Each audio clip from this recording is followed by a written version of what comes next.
Karachi district central में new year night पर हवाई फायरिंग के हवाले से सख्त क्रैकडाउन का फैसला कर दिया गया है। न्यू ईयर नाइट पर हवाई फायरिंग करने वालों का भरपूर अंदाज में सुराग लगाने का फैसला किया गया है। न्यू ईयर पर हवाई फायरिंग करने वालों की निशानदही की जाएगी। गिरफ्तारी के लिए ड्रोन कैमरों से निगरानी शुरू होगी।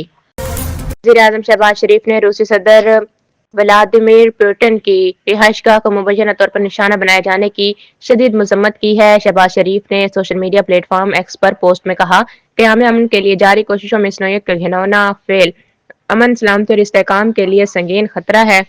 पाकिस्तान रूसी फेडरेशन के सदर हुकूमत और अवाम के साथ मुकम्मल यकजहती का इजहार करता है।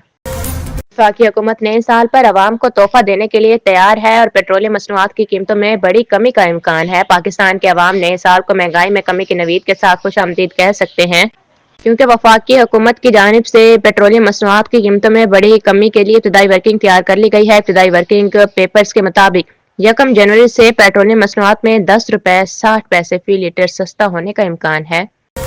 हुकूमत और अपोजिशन के दरमियान मुज़ाकरात के हवाले से बड़ी पेशरफ्त हुई है और अफ्रीकन में इनडायरेक्ट राब्ता हुआ है। हुकूमत और अपोजिशन के दरमियान मुज़ाकरात के हवाले से बड़ी पेशरफ्त सामने आई है और हुकूमत और अपोजिशन के रहनुमाओं के दरमियान इनडायरेक्ट राब्ता हुआ है। ज़राए ने बताया है कि बानी PTI की जानिब से कौमी असम्बली के नामजद अपोजिशन लीडर और तहफ़्फ़ुज़ आइन पाकिस्तान तहरीक के सरबराह महमूद खान अचकज़ई को मुश्तरका दोस्त के जरिए वफाकी वज़ीर का पैगाम पहुंचा दिया गया है।